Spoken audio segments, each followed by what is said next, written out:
Belajar dari Mahatma Gandhi.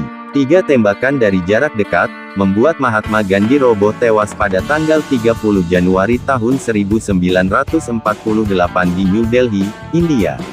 5 kali Gandhi coba dibunuh tetapi berhasil lolos, akhirnya upaya ke-6 kalinya, Gandhi tewas di usia ke-72 tahun, ditembak seorang Hindu bernama Nathuram Godse. Gandhi berjuang tanpa kekerasan untuk gerakan kemerdekaan India dari penjajah Inggris yang beragama Kristen. Perjuangan Gandhi itu diberi nama Satyagraha dan Ahimsa, yang diilhami oleh khotbah di bukit dari Tuhan Yesus. Satyagraha mengandung arti hidup dengan berpegang penuh pada kebenaran, kasih, dan kejujuran, hidup bersih tanpa kecurangan, kepalsuan dan kejahatan.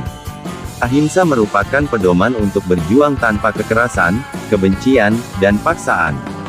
Suatu hari, Gandhi berkata kepada seorang misionaris bernama Stanley Jones, "Saya tidak pernah menolak Kristus. Saya suka Kristus Anda, tapi saya tidak suka dengan orang Kristen Anda. Jika orang Kristen benar-benar hidup menurut ajaran Kristus, seperti yang ditemukan di dalam Alkitab, seluruh India sudah menjadi Kristen hari ini," katanya lagi. Saat masih muda, suatu pagi hari Minggu, Gandhi muda masuk ke gereja, namun seorang penerima tamu menghalangi langkahnya. "Mau kemana kamu orang kafir?" tanya seorang pria bule dengan nada angkuh. Gandhi menjawab, "Saya ingin mengikuti ibadah di sini." Penatua gereja itu membentaknya dengan berkata, "Tidak ada ruang untuk orang kafir di gereja ini. Enyahlah dari sini atau saya akan meminta orang untuk melemparkan kamu keluar."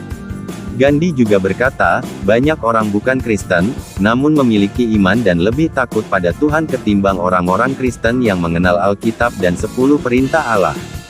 Saya membaca Gandhi on Christianity dengan rasa malu dan prihatin, mengapa banyak orang termasuk kita sendiri seringkali hanya berbaju Kristen, tetapi tingkah laku perbuatan kita jauh dari yang Tuhan ajarkan.